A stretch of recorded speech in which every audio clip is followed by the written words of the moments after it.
wrapped up in the things you are here to fulfill. Whatever you choose for a career path, remember the struggles along the way are only meant to shape you for your purpose. Welcome to In Bloom. I am your host, Nick Rundlett, and this is a pro-humanity podcast. Welcome to today's episode. I'm actually so excited to share this episode with y'all. I would like to give a little bit of a preface before. I'm going to start doing more prefaces and kind of just giving a little bit more background and also what I have thought coming out of the episode. Also, I have an update that I'm posting on Instagram about where I want to take the rest of this podcast and kind of the future of how I'm going to approach guests and how I'm going to approach conversation, just like refocusing. So if you want to go check that out, that'd be awesome. This conversation is really important to me because I think that there are a lot of things that we do that we don't recognize why we do them. And whenever we start to take agency over that, whenever we start to recognize not only what we do, but why we do it, recognizing patterns, that's important. I think despite everything, you have patterns. I have patterns. I do a certain thing whenever I feel uncomfortable. I do a certain thing whenever I feel comfortable. I talk about a certain thing at a certain period. We all have patterns, and instead of being owned by them, to really recognize them is important. And one aspect of patterns is our belief systems and our beliefs. And I think there is something to be said about recognizing your beliefs and how they influence you and recognizing where they've come from. And Nick Rundlett is a huge proponent for this. We talk about just kind of like mind stuff. We talk about this concept called mastermind, which I'm really excited to share with y'all. A mastermind is pretty much like a community kind of a thing. It's kind of how you leverage other people's brilliance, and how you really come together in a group to do good and to come up with good conclusions. We talk about sovereignty and the idea of owning your choices and owning your decisions and owning your thought processes and owning your life, really. And we talk about some other stuff, which is really fun. I do hope that y'all enjoy this episode. It's really nice because he believes in a good world, which is refreshing. I hope that y'all take some cool things away from this. So yeah, let's get into the episode. All right, guys, welcome to today's episode. Today I have on Nick Rundlett. Hello. Thank you, Ella. Yeah. Okay. So Nick, give us a little bit of a background. Who are you? What are you interested in? How did you get to where you are today? Who am I? I'm a curious truth seeker, a dude who really, really loves and values human connection and authenticity. And I take a visceral pleasure out of helping people solve problems. And I've discovered over time that rather than like solving like math problems or, systems problems, I really enjoy helping solve people problems. And I've always gravitated towards different fields like sales and entrepreneurship, where I can do that. And you'll have to remind me, what were the other parts of your question? I asked who you were, and then I asked what got you to where you are today. Kind of like, what are you up to? What do you like, etc. Just a good brief summary on all things you. The summarized, condensed Nick Rundlett. Awesome. So I'll get to what I'm up to today in a sec. I would say that the reason I am who I am today is that I had a really, really difficult childhood. And I grew up with a father, unfortunately, who suffered from mental illness. And he struggled a lot with anger issues and perpetual anxiety, and had a lot of unprocessed stuff that he was struggling to deal with as an adult when he grew up in a culture where he was raised with beliefs like it's not okay to, share emotions or to process stuff and go to therapy and get the help. So, I've learned quite a lot through healing from what happened in my childhood. And I would say that that's probably like the most important foundational thing that led me to start seeking truth, that led me to start seeking healing, self-awareness, quality relationships, where these patterns that happened in my childhood are absolutely not a function of my relationships today. So yeah, it really all starts with the formative years for everyone. And that's true for me as well. And now today, my entire like mission and vision is I'm the founder of a healing modality called disbelief work.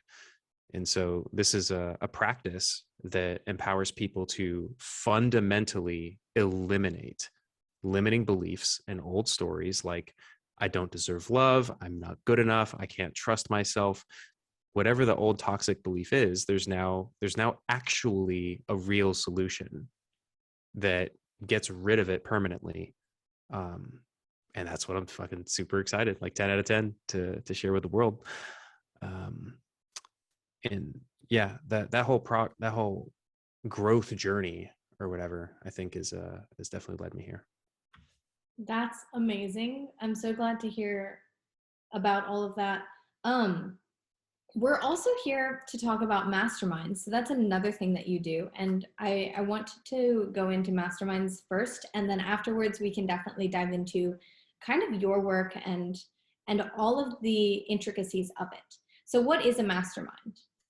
Beautiful. And I love that we kind of like hook with the foreshadowing and then go into the main topic. So a mastermind, I learned about him from Napoleon Hill, a book called Think and Grow Rich. Highly recommend. It's a classic. He has an entire chapter dedicated to masterminds. And the concept itself is deceptively simple and very profound and powerful. A mastermind is just when two or more people come together to solve problems. Now, you can solve whatever kind of problems you want in a mastermind group. You can have a mastermind group that's designed to help marketing executives grow in their career.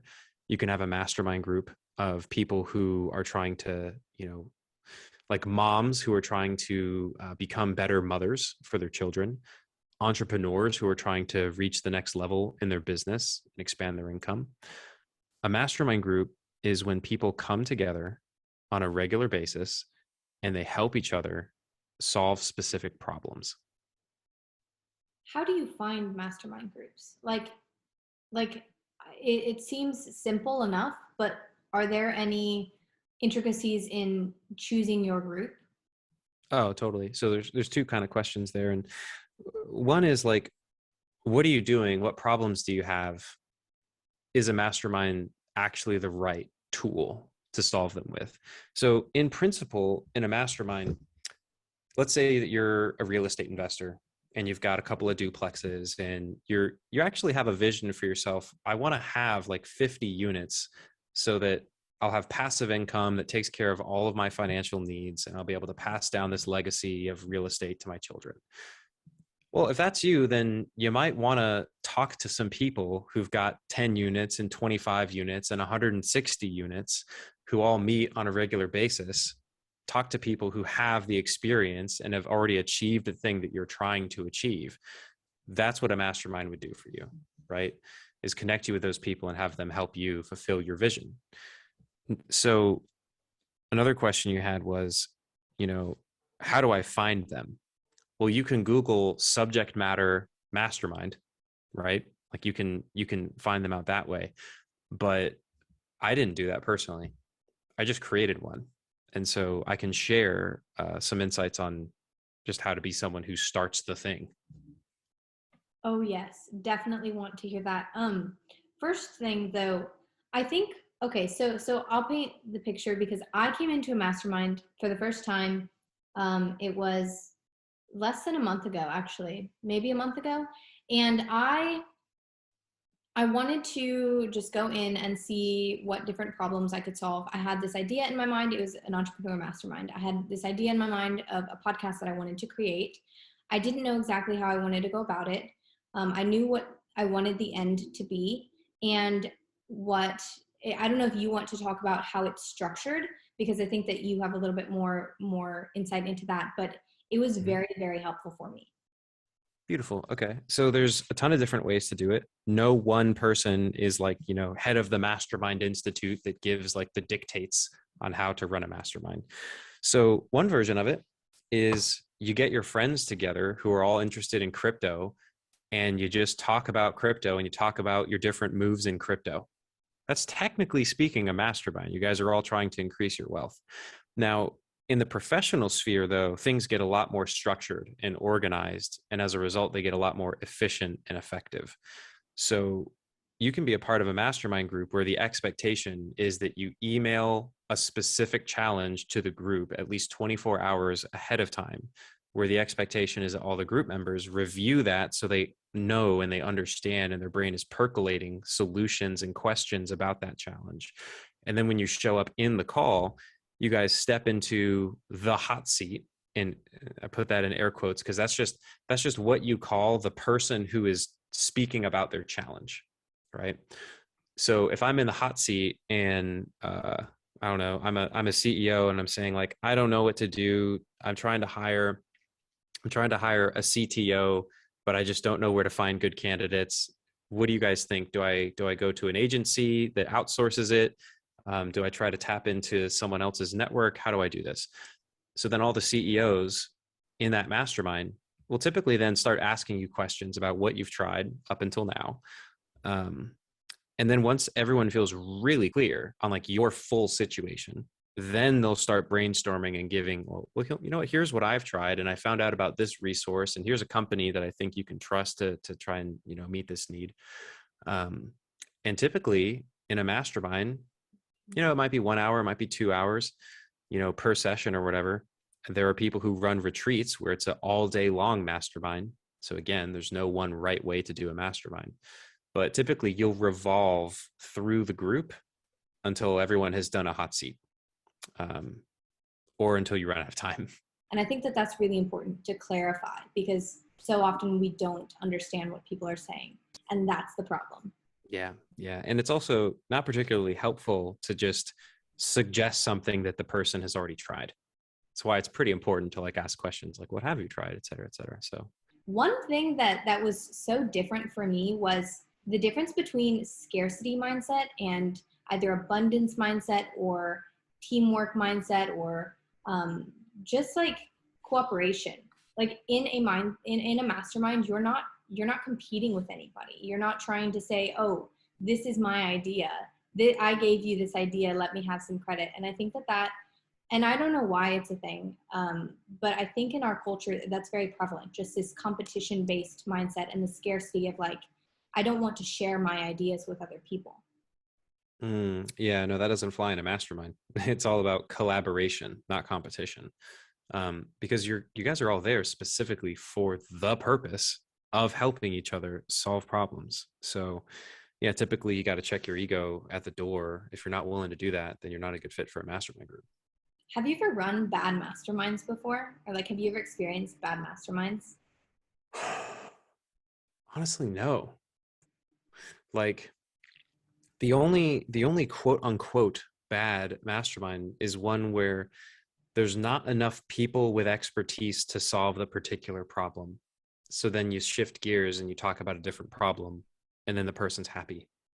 But I'm sure that, you know, the quality of a mastermind is a function of the participants. And you might, you know, join a group and just really not vibe, or maybe the people have like totally opposing like ethical or whatever values. And that can cause you to feel like it's a bad group or whatever. But the underlying principle or the underlying approach, it's almost impossible to mess up. That's encouraging.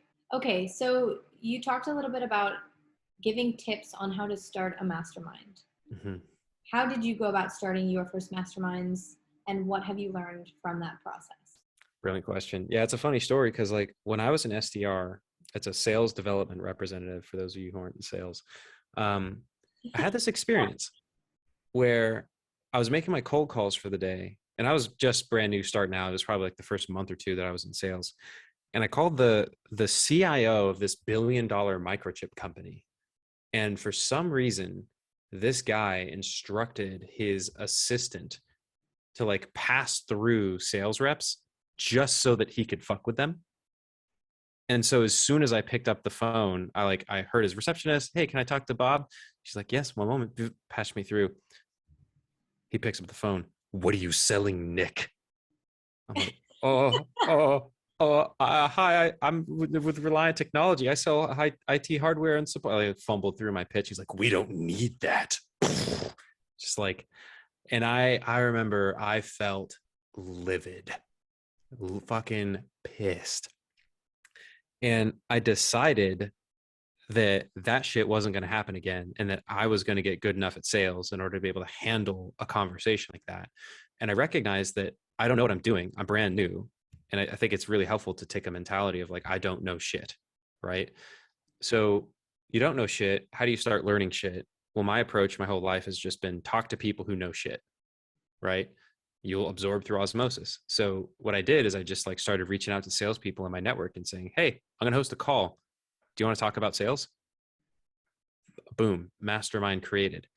And what's interesting is that that truly is how simple it is to start a mastermind group. If you want to start one about programming, call your programming friends. Hey, you guys want to get together and talk on Sunday? Boom, you've got a mastermind group. Really is that simple. What if you don't have any friends in the space that you want to start a mastermind or join a mastermind in? Well, then it gets a little more complicated. Then you're going to have to go to a community of people who have that shared interest or that shared skill set. And you're going to have to invite them to participate for free, because if you're going into someone else's community, you don't want to sell anything. You're going to invite them to connect and network. And you can specifically say, hey, everyone, you know, this is who I am. This is my background. These are the skills that I have. And I'm looking to create a group where we help each other achieve XYZ outcome, whether that's get better at programming, get better at sales, get better at entrepreneurship, whatever. And then you just ask the question, who's interested in doing something like this? And then you'll get 20 people who will comment like, oh, that sounds cool. That sounds cool. Then you reach out to all of them and you'll get their contact information. And then, 3 or 4 people will show up. And that's how you begin. And then the way you keep going is you keep going. You're going to have to put in extra repetitions, and there's going to be times probably where no one will show up and you'll sit there on the call for 15 minutes and no one will be there. It happened to me a bunch. But if you keep doing it and it becomes known that at this time, this is when sales professionals, including Nick Rundlett, is going to be on a call to talk about sales and talk about getting better at sales, eventually you will build a community. And it's really cool when that happens. So it's worth the extra repetition. Most people, and maybe this is an overgeneralization, but I'm going to make it anyways, and someone can correct me or you can correct me if you think it's wrong, but I don't think most people have a community. What has it been like for you to build this and have an actual community? Well, I'll start by saying I didn't have a community, and then I built a community. So just because you don't have the thing doesn't mean you can't create the thing. Humans create things. And for those of you listening, if you didn't know, Elon Musk said, hey, if people don't create stuff, there's no stuff. That's true for all the books in your background. That's true for your microphone. That's true for the internet. That's true for every community. Someone had to create the stuff. So all you got to do is just put out there, hey, everyone, I intend to create this thing. Who would like to join me? And you'll be pleasantly surprised. Like, people are interested in connecting with like-minded people who share values, who want to improve. And if that's who you are, then you're going to attract people who are like you. And there's a lot to be said for building a community of people that you want to be like. Like, it's interesting that you were talking about being better at sales. You're like, okay, I need to be better at sales. And there's that quote that you become like the 5 people you spend the most time with. So then who do you want to be, and how? I think that's actually a great solution to the how do you want to get yourself in a room with these people that are so much better than you. It's just like, you alone don't have that much to offer, but a mastermind is actually a really great pitch. Like, hey, do you want to join this mastermind where there are a lot of people who are like you, who like to talk about the same things that you like to talk about, and we can just get together? Like, that's a really good pitch. Yeah, that's a really good way to put it all. I like that. Okay. So let's go into what you do. I know that this is your passion. First, actually, how did you decide that this was your passion? Bro, so it's actually really simple. I I went through this program called MindFix. The founder's name is Erin File. She's a genius at what she does. And over the course of a conversation, before that conversation, I was plagued by a sense of unworthiness. And I reached a rock bottom point that I realized, oh shit, I actually can't fix this by seeking external validation through being successful at sales and entrepreneurship. Like my strategy that I thought would work my whole life, that hasn't worked my whole life, will in fact not work for the rest of my life. And so that was really, really fucking daunting. And I sought some support through that program. And over the course of an hour, that whole mental paradigm of I'm not enough, I'm unworthy, I'm not good enough, was permanently erased from my brain. And it was done so in a conversational way that didn't involve any like hypnosis, no woo-woo bullshit. It was actually really, really simple. And so I came to discover what the names of all the different pieces of this conversation were. There's the Leftco method. My own iteration on top of it is that I include internal family systems therapy. There's elements where people have different, there's only a handful of people on the planet who actually like know and deeply understand this work. And they just integrate different modalities together into this formula that when you follow through on the formula, the belief, I can't trust myself, men are dangerous, like, or whatever the paradigm is that's self-limiting, it's gone, and it's gone forever. So I experienced it myself, and I was like, wait, this is the other fucking incredible thing, is that it's actually so simple that a 5-year-old can do it. A 5-year-old can learn how to permanently cure their own unworthiness. We just haven't yet mass broadcast exactly what the formula is and how to do it. And so I started practicing on myself, and I found that I can clear up my own limiting beliefs. And then I started practicing with other people that I love and helping them permanently get rid of I'm not good enough. And then their lives got way fucking better. And it's like, that's the same thing that happened to me. What would happen if I just kept doing this? So I just kept doing it. And it was really, really satisfying and fulfilling. And I go and I look at like, okay, so what's this worth to you? And I go, oh, thank you. Thank you for helping me get rid of my resentment towards my family. And thank you for helping me like become more confident with women by getting rid of beliefs around like my own, et cetera, et cetera. Here's $150 worth of Bitcoin. And I go, oh, great. People are willing to pay money for it. Well, that makes sense. I paid a lot of money for it. And so my mission, the vision now is that everyone in the world is going to know how to clear out their own limiting beliefs. As a result, they're actually going to be sovereign over their own minds and not susceptible to any programming from their childhood, from society, et cetera, et cetera. We've got the cheat code, guys. Like, we can get rid of all this bullshit and we can just be comfortable in our own skin without limitations that are created as fiction in our mind. So I would say that that's kind of the origin story. Okay, so in a moment, I definitely want to touch on the word sovereign. Mm-hmm. I love that word. Love it to death. But first, I want to ask about what your personal sense of unworthiness showed up as. Because the interesting thing that I have learned is that these underlying beliefs don't blaringly say, I feel unworthy. I feel not good enough. I feel this. I am this. Most of the time, they're hidden within some layer of some action that you continuously take that is just like, it's just wrong. Like it's not in line with what you want or what you believe that you want. So what was yours? That's a brilliant description. It's accurate and a great question. So for me, one manifestation of this, and there are many, I'll touch on a few. One manifestation of this is, it's my last year at my very first sales job. I'm a senior account executive. I close a deal with Lockheed Martin that nets me a $20,000 commission. Biggest deal in the company the entire year so far.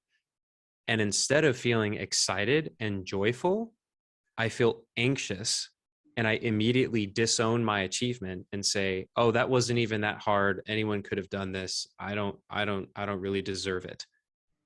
So I wasn't able to actually enjoy my professional accomplishments. despite also having programming that like the way to become worthy is to be successful, and I need to work hard in order to be successful, et cetera, et cetera. I also had, I don't deserve success and I don't deserve love while I'm at it, and I'm not good enough and I'm unworthy. So my entire fucking nervous system was always anxious.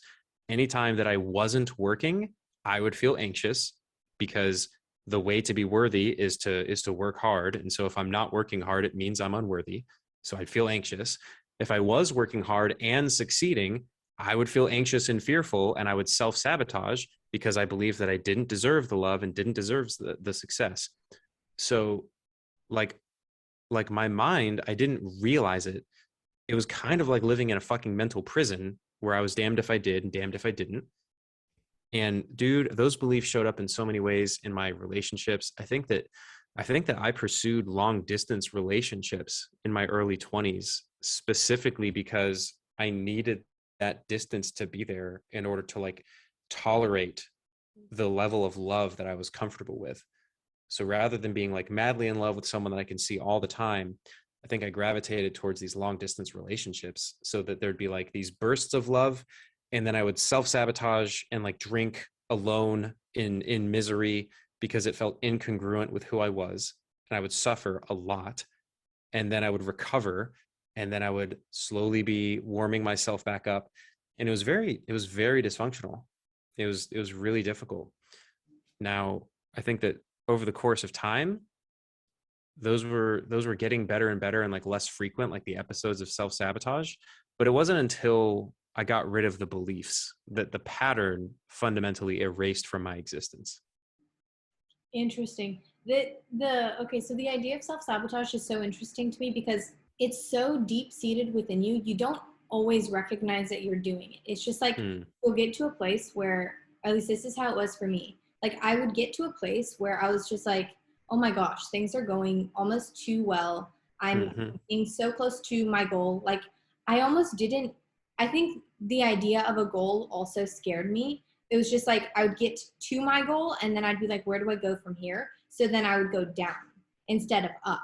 And so it was just like, it was this interesting back and forth with myself of just like up and down and up and down. And it's just, it was like neurotic. It was annoying.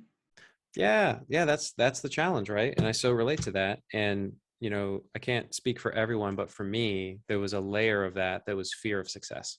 Like if I'm successful, it means all these bad things are going to happen. The other shoe is going to drop. Why do you think this? Because that was how I was as well. Like if this, then this. Like I feared what was on the other side. Why do you think that is so prevalent? So there's two different questions. There's why did it happen for you and for me? And then there's a question of why is it prevalent? You can actually find the answer to the first one definitively if you just ask yourself, where did I learn that success is scary? Where did I learn if I'm successful, it means something bad's about to happen? If you ask that, your subconscious will furnish memories and examples and experiences that you had that relate to that.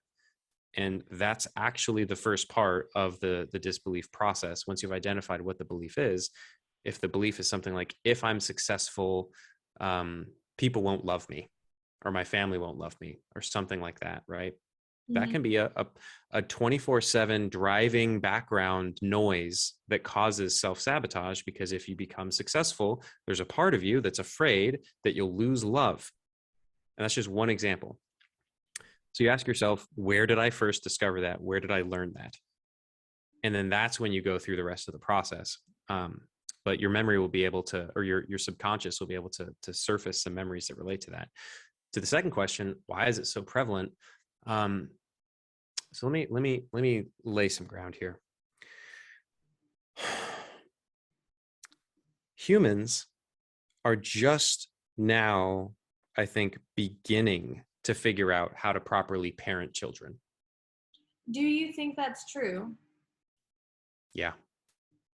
Because Why? I think that if we look around in the world, we can see evidence that virtually every single human being suffered nearly immeasurable different forms of childhood trauma and dysfunction as they're growing up. Yeah, Whether it's verbal abuse, psychological, spanking and hitting, We send our children to public schools that sap them of their creativity and put them in a toxic environment. The entire human race, statistically speaking, if you're born a human, you're going to experience a pretty significant amount of adversity while you're young, and it doesn't have to be that way. Is it real adversity or perceived adversity? The adversity is real when you're a child. That's when you form the dysfunctional and toxic beliefs in response to the dysfunctional and toxic environment. When you're an adult, those old stories no longer have to control your life, and so you actually have the ability to gain agency over the story that you choose to write for yourself. But that doesn't change the reality. In my case, that like my father screamed at me and screamed swears at me thousands and thousands of times, and it doesn't undo that at the time when I was a little boy, that was really painful for me.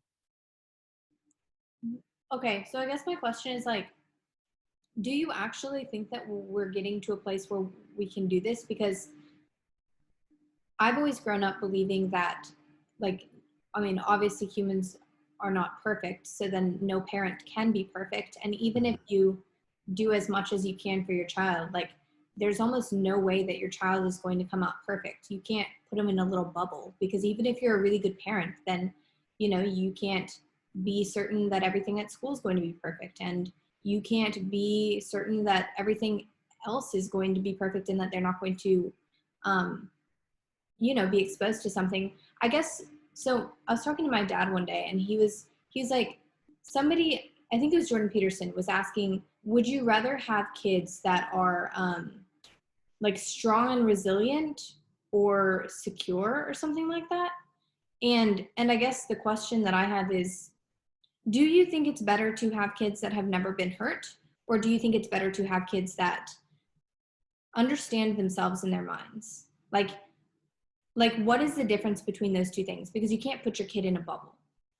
So what I heard you say is, would you rather have a child who has never been hurt, or a child that understands themselves? Is that accurate?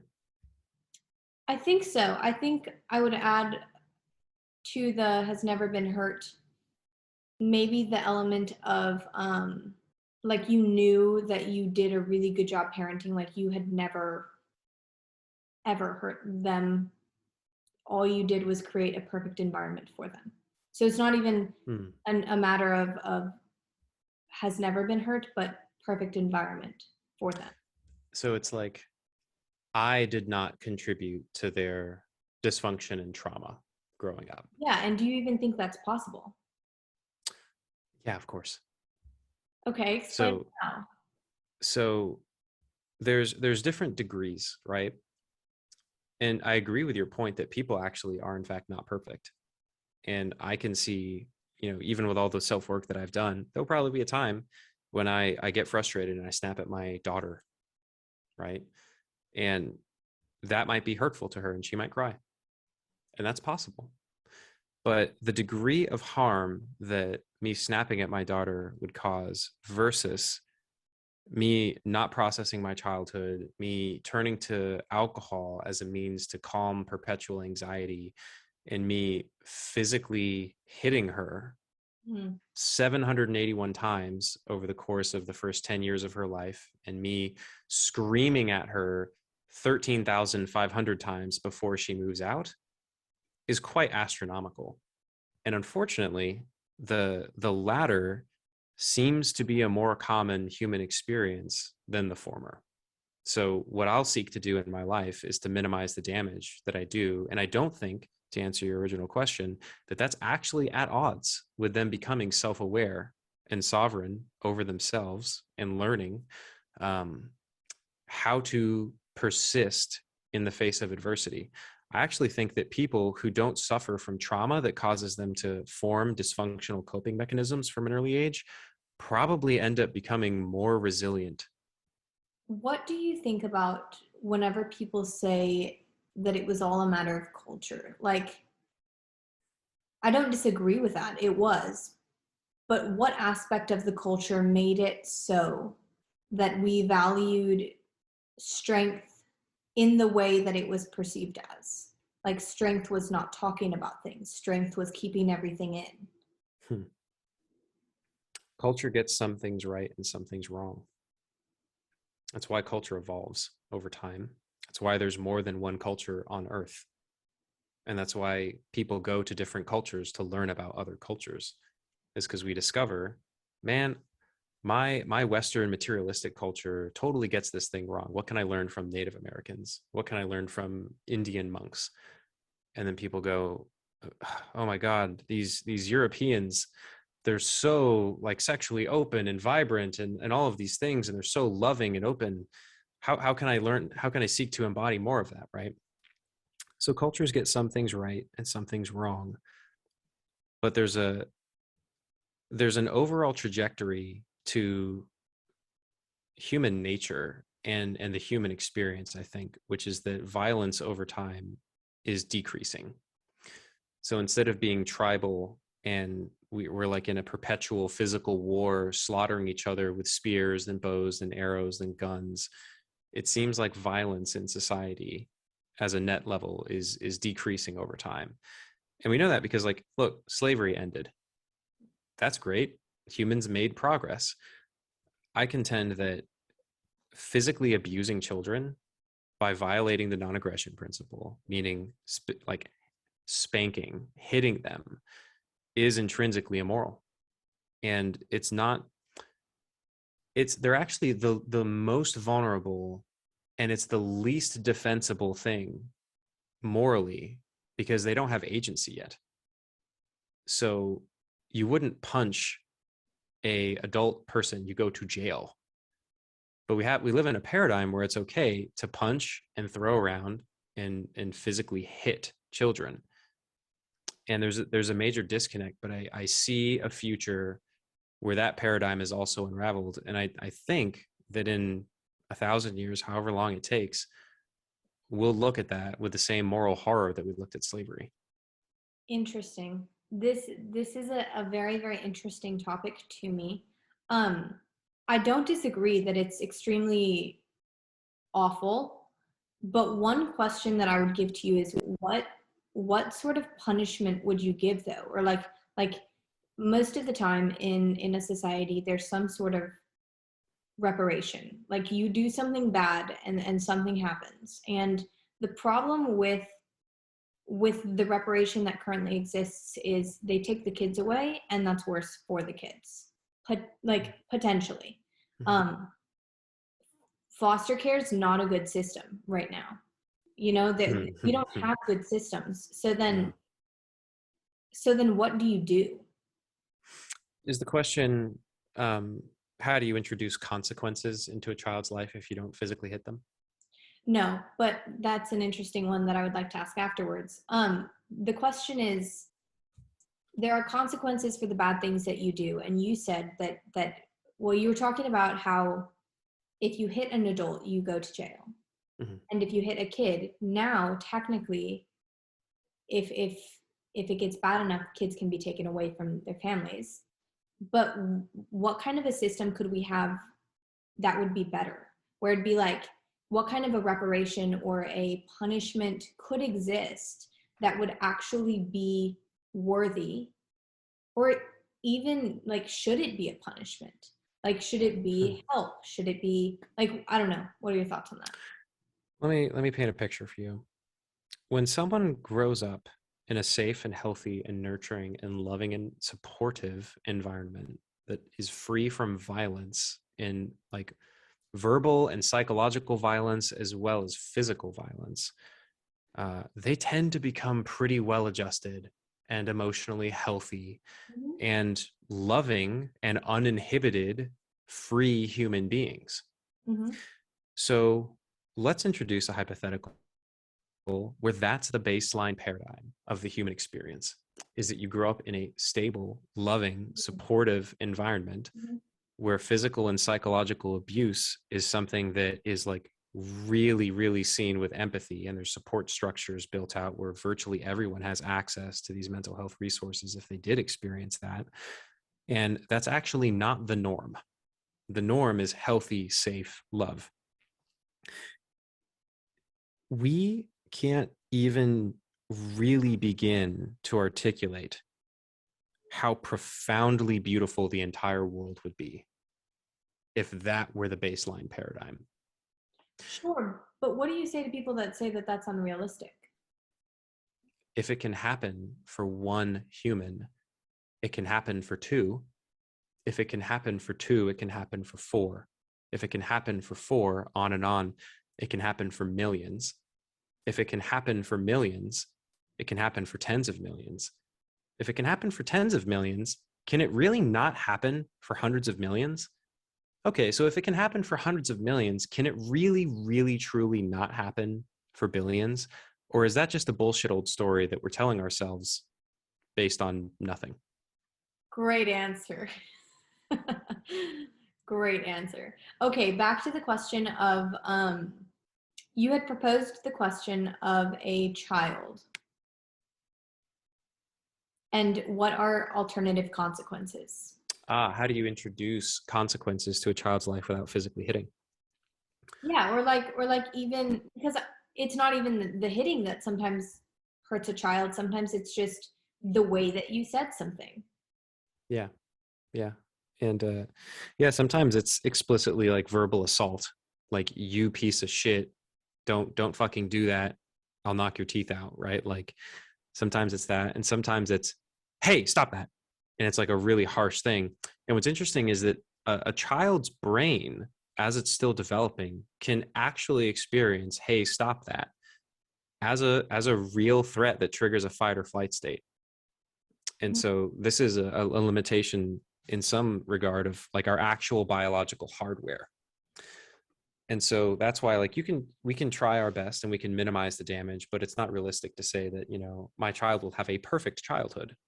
There might be a time when we slip up and we cause some fear, and that fear may have a long lasting impact, even if it seems like it's something trivial, because the child's brain is still developing. And you'll have to forgive me because I lost my train of thought pertaining to your question. It was consequences. And what's an alternative that works better and that is more efficient and effective? So, in principle, you just learn to reason with your child. And part of that process in communicating with them honestly is that, hey, if you don't do this chore, I want you to know that the next time that you ask me to do something that I don't want to do, we're not going to do it. And I'll remind you that you chose not to do this chore that I asked you to do. You basically treat your child like an adult from, and not in terms of like I hold them to high expectations that are like unrealistic, but like you treat a child like a living, breathing, thinking human being, and that's the baseline of their experience. And things tend to go much better than if you just say, you're too stupid to understand, so I smack you when you do bad thing, like a chimp. This is also my philosophy. I'm very, very much in the category of talk.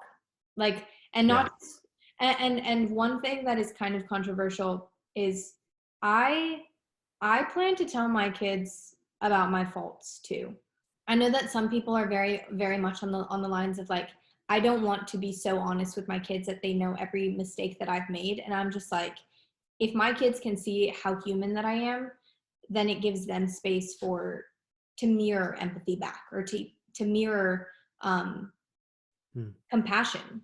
Like, and the interesting thing is, so like growing up, I was very like I grew up in a more, it was a good environment. It was there, like I had punishments and stuff, but then my parents got divorced, and both ways of parenting are fine, but like the way that he approaches parenting is that he just dialogues with us.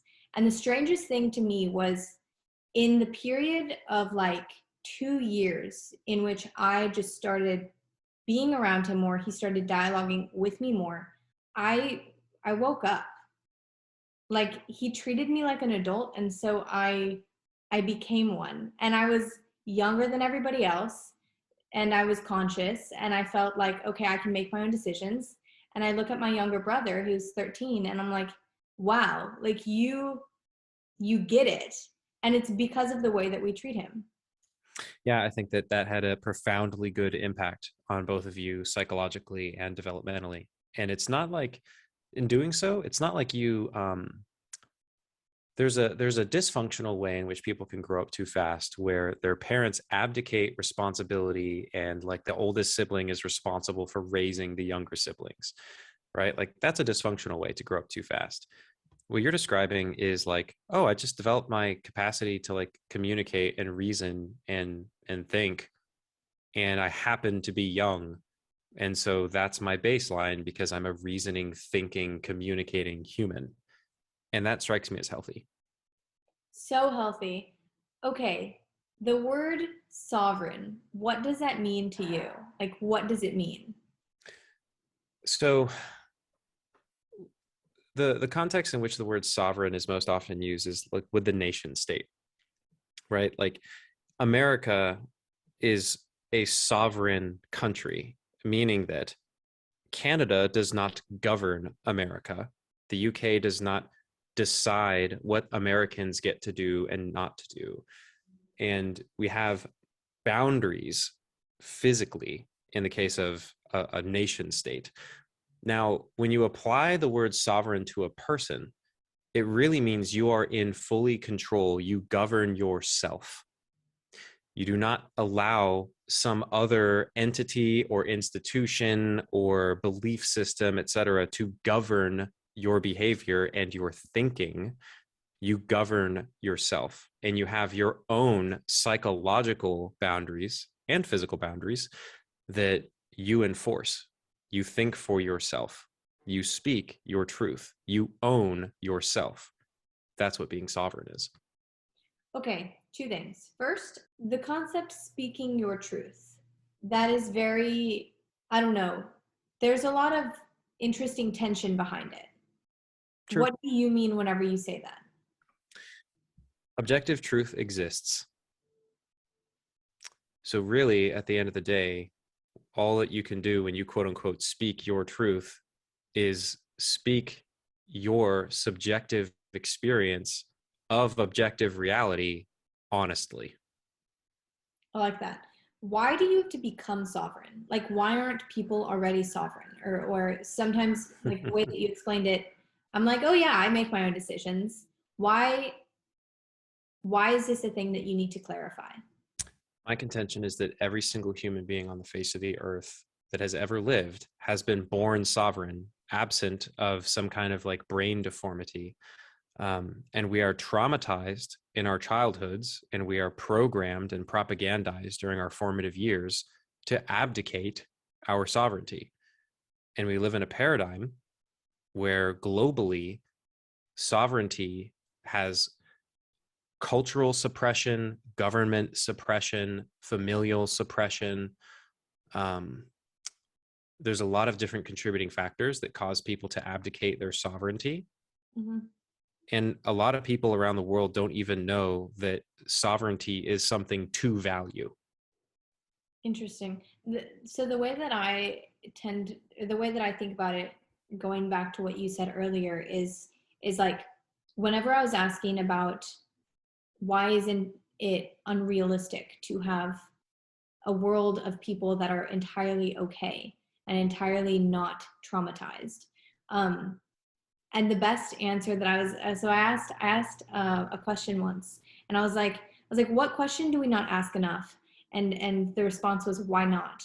And I think that pretty perfectly encapsulates the idea of sovereignty. It's just like, there are so many things that we think have to exist as they are. So why not? Like, why couldn't they exist in any different form? For the case of the children, like, why not? Why can't we have a society that's great and amazing and just like completely good? Why not? Mm-hmm. So like the idea of sovereignty for me was a really cool one because it causes you to ask, where do I accept somebody else's rules? Like the concept of rules is so interesting to me because it's like how many rules do you accept? Oh, well, we're born, and then we're born into this family, and we're born into this state that says that we have to do this, this, and this. okay? And then we're born into this country that says we have to do this, this, and this. And then we're born into this school system that says we have to do this, this, and this. And like, there's a difference between I have to do this and I choose to do this, and stepping outside of the I have to do this is really important. That, Ella, is how you know that you are sovereign. When did you first get into this stuff and the idea of sovereignty and the idea of mental freedom? Mental freedom for me came first through self-awareness. I first discovered that self-awareness is something to be valued when I was about 16 years old. Why? So, well, there was this philosopher that I used to listen to who his reputation has been completely destroyed online for various reasons since then, so I won't name him. But he basically shared a message that you don't have to suffer perpetually if you become self-aware of the origins of your dysfunction and you seek help through therapy and you seek help through building healthy relationships. Your life can actually get better and you can actually become happy no matter how miserable you are. I clung on to that message like a motherfucker. I was like, wow, that's exactly what I need to do. And I'm going to go do it. So I went and I did the thing. And I was in therapy on and off for 5 years and made the decision that all of my relationships were going to be healthy. Otherwise, they're not going to be a relationship. And those two decisions have paid off in triplicate spades. But I actually don't believe that I was fully sovereign of my own mind until I learned how to fundamentally deprogram shit like I'm not good enough. Shit like I don't deserve love. Because I was still intelligent and successful to the outsider looking in. But these beliefs actually governed my mental, emotional, and behavioral patterns to a degree that was very dysfunctional. And I believe that's true for everyone because just like the way that the human brain works, beliefs kind of run like programs in the background of an operating system. And you perceive everything that happens in life through the lens of your belief system, which is why when people see evidence contrary to their beliefs, they double down on their beliefs because their beliefs actually have that much control over how they perceive reality. Which is why when I closed the big deal, like I mentioned earlier, I didn't feel happy because I believed I didn't deserve it, right? So it wasn't until I was able to remove the programs that I was able to actually experience, oh, like what is baseline clarity and happiness like? What's baseline existence without a mountain of anxiety in my gut like? And I think that truly that's when I became sovereign. That's awesome. Okay. This is going to be a fun mental exercise that I actually think that you will enjoy. Great. What kind of world do you dare to conceive of? I love this question. Everyone in the world is going to be sovereign over their own minds. Everyone in the world is going to know how to identify and permanently remove mental programming that doesn't serve them. They'll be able to install whatever mental programs they choose to freely and playfully to their heart's content and remove them if they discover that they actually don't serve them. And everyone's going to feel completely free to just love and connect without any weird like guardedness in the eyes, without any weird tension of hidden motives and whatnot. There's going to be a baseline understanding that everyone in the world is cool because they're human and that everyone loves each other because they're human. And children are going to grow up in a world where they're perfectly loved and completely peaceful household environments on average. And there's going to be exceptions. There's going to be bad actors. There's going to be, remnants of the old paradigm that are just kind of like operating out there. But it's really not going to matter in the grand scheme of things. Humanity is going to ascend. Consciousness is going to evolve. And some kind of new emergent superstructure, some kind of new paradigm is going to emerge from humanity that is inconceivably good beyond our wildest imagination when everyone as a baseline is happy and healthy and healed. You mean like advances in technology or some sort of like we can't even imagine what it would be like? Yeah, it's something like from an energetic frequency standpoint, all of humanity's DNA like somehow fucking morphs and we become a completely new species, a completely new paradigm.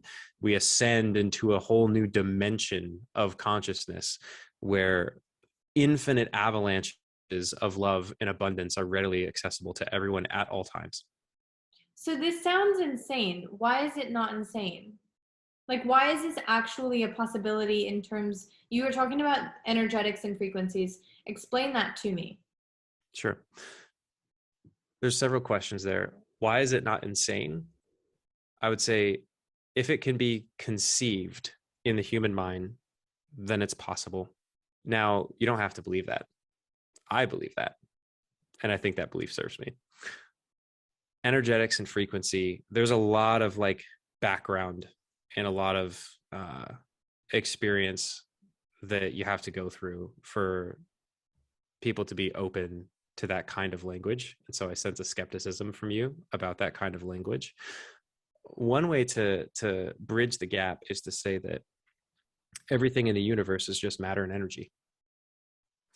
And we know definitively that all matter is vibrating right now around us at a certain frequency. Now, where people make big leaps is they say, bro, I just don't vibe with your frequency. I'm going to go smoke a bong, blah, blah, blah. Right. Like, or like, oh, dude, this crystal has such good healing frequency. I can feel it curing my cancer. Now, I don't know where I was going with that. Damn. Trying to steel man the case that the terms energy and frequency have value. How do I do that? Okay, while you're figuring that out, I'll add something. So basically, Great. I was talking to a friend about this, and he showed me this video on YouTube that I'll link below. It's basically of these people using like sound waves, sound frequencies to change the shape of water, which is really cool. Like that is the coolest thing. So I was slightly like I don't understand how any of this works scientifically, but there's so much that happens that we can't see that I'm kind of just like, there you go. I don't know.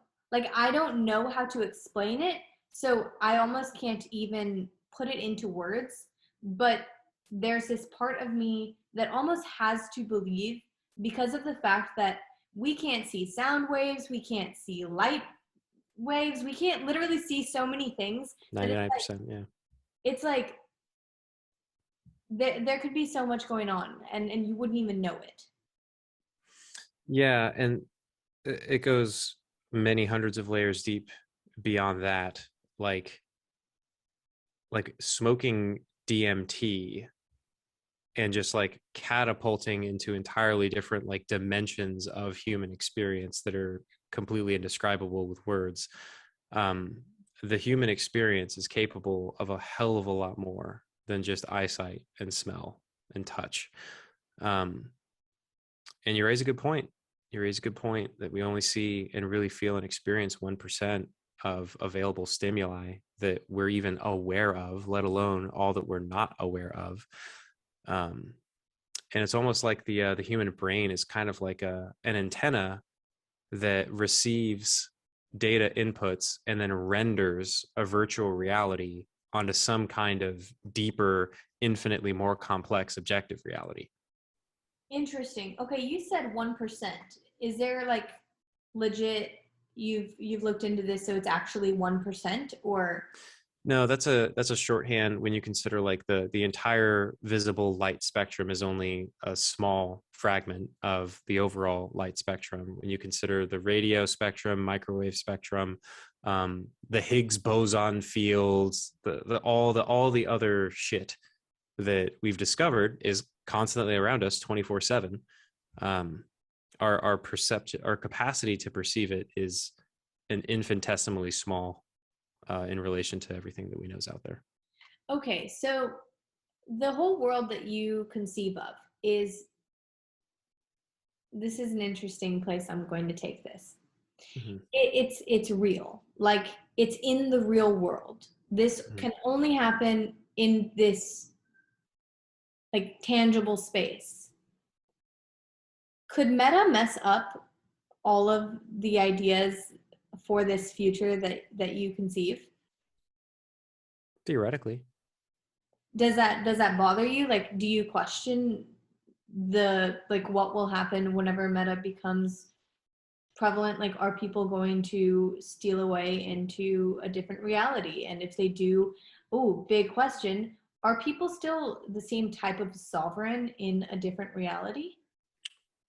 No. And at some level, that's the point of introducing new artificial layers of reality to control humanity. Okay, It is to take away their sovereignty so that people who have ill intentions can have greater control over this reality. explain this. Have you seen the movie The Matrix? I love that movie. I saw it for the first time this Thanksgiving, which was actually, Great. yeah, it was perfectly timed because I don't think that I would have really understood it if I watched it beforehand. Mhm. But like, I was in this space mentally where like so there's this big concept called thought, emotion, action, and like whenever those are in line, then you are aligned. I don't know if I'd say aligned, but like, I understand. okay. Um okay, so I kind of want to explain this a little bit more. I don't know if do you deeply understand the thought, emotion, action trio? Yeah, that's like the foundational basis of the actual law of attraction. Okay, let's go into this. Mhm. First, I guess explain the difference between fake law of attraction and real law of attraction. Easy. Fake law of attraction is you think, you think, you think, you think, you visualize, you visualize, you visualize, you visualize. You don't take any actions that are aligned with going out and manifesting and creating the thing that you actually want to create. And if you happen to get it, you just got lucky as fuck. It has nothing to do with your actual intentions. However, the real law of attraction is that you, as a being, have the capacity to create virtually anything that you set your mind to. However, it requires more than for you to just imagine it being a thing. When you're in a dream state, you can do that. When you're in a waking state, you can't. So what do you do when you're in a waking state? Well, you visualize it in your mind's eye coming to fruition. You feel intensely as though the thing has already happened and you are standing in like the feeling of the success of the thing having happened. Then you determine what next action do I need to take to make this happen, and you go do the thing. That's the real law of attraction. Because if you're moving through three-dimensional space with purpose and the power of your emotions, and you're very clear visually on what it is that you're going to manifest, you go take the actions, it's going to happen because you're human and you're extraordinarily powerful. I love that. The term manifesting, it has a lot of stigma behind it. What do you mean whenever you say it, and what is the difference between, I guess you just explained it, just the idea of thought versus like creation? Yeah, I would say that for me, to manifest is to summon into being. Summon as in? Summon as in the thing wasn't there, you did something, now it is. To be a causal agent in the creation or the bringing forth of a thing. I like that. I like that a lot. Okay, back to the thought, emotion, action. How can you tell if you're in misalignment, and what do you do? The first thing that comes to mind is listen to your feelings. Your feelings will pretty quickly tell you if you're out of alignment. For example, like when you're lying or telling something that's not fully truthful, you feel bad, right? When you know that you should do something, because you have a certain goal or value and you're not doing it, you tend to feel bad. So a really simple life practice that you can implement that will improve virtually everything in your life forever is when you have a negative feeling, just pause and ask yourself, what is this feeling trying to tell me? And get curious towards the feeling. And 9 times out of 10, you'll get a real answer. What happens if your feelings are buried? You got to do some inner work to gain access to your feelings. You got to clear out the beliefs. You got to clear out the trauma. You got to figure that out. Because So until you do that, yeah. So if your feelings are buried and you aren't feeling things, look at your actions. And if your actions are in misalignment with something, or if you don't like where they're taking you, then you know that something's off, or what? Like, I guess, how do you, the thought, emotion, action trio, if let's say you've repressed so much emotion and you you just don't feel anything, you're just like, oh yeah, everything's fine, where do you see the problems? The action space? Yeah, I guess you would see it in the actions and in the outcomes. The feelings are an early onset indicator that something's about to go wrong in the environment. If you don't have access to the feelings, then you'll just have to notice when things are going wrong in the environment. I like this concept of your feelings as an early onset clue. Yeah, I have not thought about that before. that's Why do you think exactly what it is. What's that? why does that happen? I don't have a good answer other than your brain evolved over millions of years to be able to signal, huh, I feel bad. I feel some fear. It feels like a lion is about to pounce. Let's like scurry up into the tree so that we don't die. And then we just developed more and more sophisticated versions of that. Okay, so okay, this is making a lot of sense in my mind. Okay, let's go back to the Matrix. Mhm. What were you going to say about the Matrix? Yes, I have seen it. Okay. Well, I think the point there is that that's actually a almost perfectly accurate metaphor for present day reality. We haven't reached the point where, to my knowledge, that we're actually brains in a tank in a completely artificial reality. Mhm. Um, that's a logical possibility, but I don't personally entertain that that is what is actually happening. Um, what I do entertain is happening is that there are groups of people, probably multiple groups, that have very specific malicious intentions to want to try and control and dominate most, if not all, of the entire human race. And these people have access to quite a lot of wealth, probably trillions of dollars worth of wealth, and they have access to the sum total of virtually all of the occulted just means hidden knowledge of how to mentally, psychologically control and dominate large populations.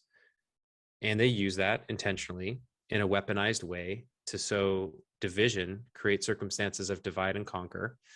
And as a result, humanity today lives in a largely imprisoned state, that really only hangs by a very thin psychological thread. And I believe it's possible that in our lifetime, we're going to see pretty much a turning point. Either humanity wakes up, that's the whole metaphor in the Matrix. You wake up into the actual reality that is happening around you. Oh, things weren't as I was told. Things aren't this artificial, small, grow up, go to college, picket white fence, die. Like, that's not actual reality. That's a program that was written for people to be absorbed into to prevent them from realizing the deeper reality. So either people realize the deeper reality, or we're going to enter into some kind of really dark and gross, like technocratic dark age. So you talk about this other side. Like, why do people want power? Why do people why is that, like, why is that something that people desire? I don't ultimately know, but my theory is that they're cut off from love and they don't know what the fuck to do. So power is a great proxy. Power gives you temporary pleasure. You feel great. The human brain is physiologically hardwired to continuously seek to ascend higher and higher in dominance hierarchies. And there's a positive feedback loop of dopamine and pleasure chemicals that happens when you realize that you're becoming more and more and more powerful with the ability to dominate at deeper and deeper levels, psychologically, physically, spiritually. And I think that there's probably just like a what's it called? Like an avalanche of that happening, and it builds on itself in certain people. That would be my guess. Why do you think, you mentioned a little bit of if we got to this place where everybody was kind of sovereign and it was a good place, like why do you think that we would actually ever get there? If there are these people that continue to want to have power, and there continue to be people that don't want to take responsibility. Like, I was talking to Silas, and we talked about the idea of subscription states, and like you have these different factions, like you have these different groups, and I think that seems more plausible to me than there just being people that actually want it in the aggregate. Do you actually think it's possible in the aggregate, and how would that work with power versus people not wanting it? Yeah, I do believe that it's possible. And I believe that what you just described might be an intermediary step. But if you go out on a long enough time horizon, virtually everything is possible. Okay, I like that. Back to the why not. Okay, let's do some rapid fire. Mm-hmm. So these are questions that most of the time people would want to think deeply about. Just give me your initial thought. Great. First, what do you value in life? Love, connection, authenticity, vulnerability, creation, pleasure, freedom, sovereignty. Love. Okay, what is a good life? A good life is where your baseline existence is feeling comfortable in your own skin, and you're free to connect with and love and serve and enjoy beautiful experiences with people that you really love and care about. Also, great answer. What lights your spirit up? Just meaningful conversation and connection and helping people solve problems. I like that. And last question. If you could only leave one piece of advice for the world and generations below us, what would it be? I would spend 5 minutes speaking to the absolute highest degree of my physical capacity, how to eliminate any belief. All right. Well, Nick, thank you so much for coming on to the podcast. I really enjoyed having you, and I hope that people enjoy our conversation. It was such a pleasure, Ella. This was a fuck ton of fun. You're great at this. Thank you. I hope that you found this episode enriching. I would love to hear your thoughts. If you would like to write a rating or a review, that would be fantastic. You can also follow me at Podcast. I'm looking forward to our next episode. Cheers.